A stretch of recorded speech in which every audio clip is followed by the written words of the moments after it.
Welcome to the Getting Started tutorial of VirtualLab Fusion.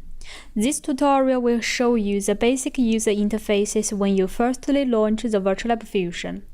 When you open this software, you can see several parts. The upper part is ribbons. The ribbon structure is used for some operations conveniently. There are 5 permanent ribbons which are always available and keep the same structure. We can firstly go through the 5 permanent ribbons.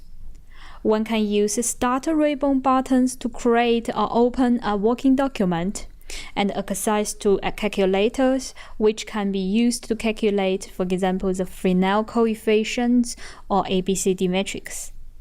All toolboxes are listed here. In those toolboxes, users are easily build up their own optical systems and simulate or design them by proper techniques. More details of calculators and toolboxes can be found in further tutorials. The cells ribbon can be used to generate different kinds of cells and spectrum. For example, we would like to have a Gaussian wave. Then we simply click the Gaussian wave button. In the Edit window of a Gaussian wave, one can choose the mode, define the beam size, polarization state, or spectrum. Click OK, and we have a working document of Gaussian wave. As you see that when we generate a working document, there are further ribbons appear. We will show them later. Then we go to Function ribbon. Here there are different transmission functions, containing aperture, ideal length, linear phase, or the transmission function of gratings. For instance, we click the Sawtooth grating button. In the Edit window, we can define the period or modulation depth of the grating. Meanwhile, we can also define whether this is an amplitude modulation or phase modulation. Click OK, a transmission function of Sawtooth grating is created. The next ribbon is Catalog ribbon. The Catalog ribbon enables users to access VirtualLab catalogs. For example, catalog of optical components, interfaces, or materials. The details of catalogs will also be shown in further tutorials. The last permanent ribbon is Windows ribbon. In the Windows ribbon, we can easily handle the working document windows. For example, we can quickly close all the windows or arrange them. We can also choose one window to be active. Then we come to these further ribbons.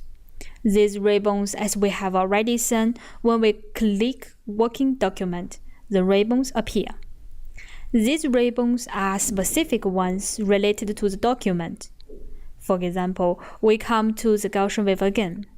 When we activate the window by simple click of the mouse, here shows the type of the working document is harmonic field. There are 4 document-specific ribbons: View, Manipulations, Propagations, and Detectors. In the View ribbon, one can choose different view properties. We can see EX, EY, EZ, and choose amplitude or phase to display. The color map is changed here. One can choose grayscale or reverse rainbow. In Manipulation ribbon, we can perform different manipulations, as Fourier transformations and so on. In the Propagation ribbons, one can propagate the field by proper propagation operators. In the Detector ribbons, one can calculate further physical properties.